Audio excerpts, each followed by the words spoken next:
மண்டை உடச்சுட்ருவாயா? 40 பேர் போன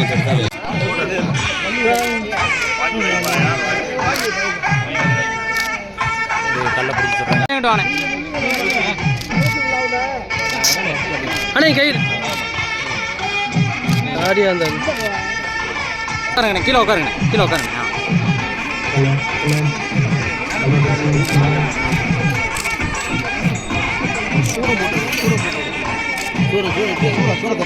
சொல்லுங்க, நீ குறுக்க பாயினே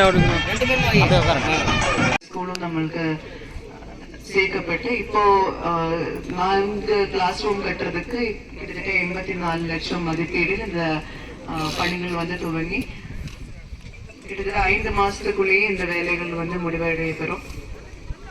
இது மட்டும் இல்லாம ஸ்கூலுக்கு கண்டிப்பா கிளாஸ் ரூம் இருக்கும்போது கழிப்பறை வசதிகள் வேணும். கழிப்பறை வசதி மட்டும் இல்லாம குடிநீர் வசதி வேணும், இல்ல தண்ணி வசதிகள் வேணும். அதுமே வந்து ஊரக வளர்ச்சித்துறை மூலமாக அதுல நிதி ஒதுக்கீடு செஞ்சு இந்த கிளாஸ் ரூம் கட்டி முடிக்கிறதுக்குள்ள கழிப்பறை வசதியும் செஞ்சு கொடுக்கறதுக்கு ஏற்பாடு செய்வோம் அப்படின்றது இந்த நல்ல நேரத்துல தெரிவிக்க விரும்புகிறேன்.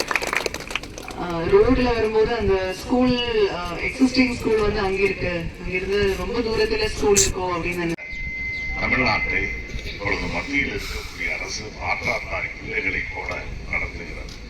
பாரபட்சம் காட்டுகிறது குறித்த நிதியை ஒதுக்குவது என்பது தொடர்ந்து நம்முடைய மாண்புமிகு முதலமைச்சர் அவர்கள் பிரதமர் அவர்களை சந்திக்கிறார், கோரிக்கைகளை வைக்கிறார். ஆனால் அவை அனைத்தும் ஆகட்டும் பார்க்கலாம் என்ற அந்த அடிப்படையில் தான் சென்று கொண்டிருக்கிறது. ஆக எந்த நிதி வந்தாலும் வரவில்லை என்றாலும் நான் என்னுடைய தமிழ்நாட்டு மக்களை காப்பேன், தமிழகத்தை வளர்ச்சி பாதையில் கொண்டு செல்வேன் என்பதனுடைய எடுத்துக்காட்டுத்தான் சமீபத்தில் வெள்ளமழையில் பாதிக்கப்பட்டவர்களுக்கு உதவியதும் அடிப்படை கட்டமைப்பு வசதிகளை உருவாக்குகின்ற நம்முடைய மொழிகண்டன் கிராமத்தில் கூட இன்னைக்கு 85 லட்சம் ரூபாய்க்கு வகுப்பறையை கொடுக்கிறோம். முதலமைச்சர் அவர்களை பொறுத்தவரையில் இன்னைக்கு இவ்வளவு வசதிகள்லாம் இருக்குது.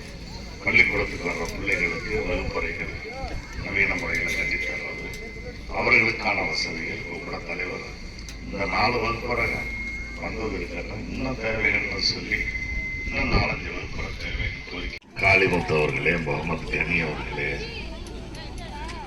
மற்றும் கழக நிர்வாகிகள் மோகன் அவர்களே, தமிழரசன் அவர்களே, தியாகராஜன் அவர்களே, தங்கச்சாமி அவர்களே,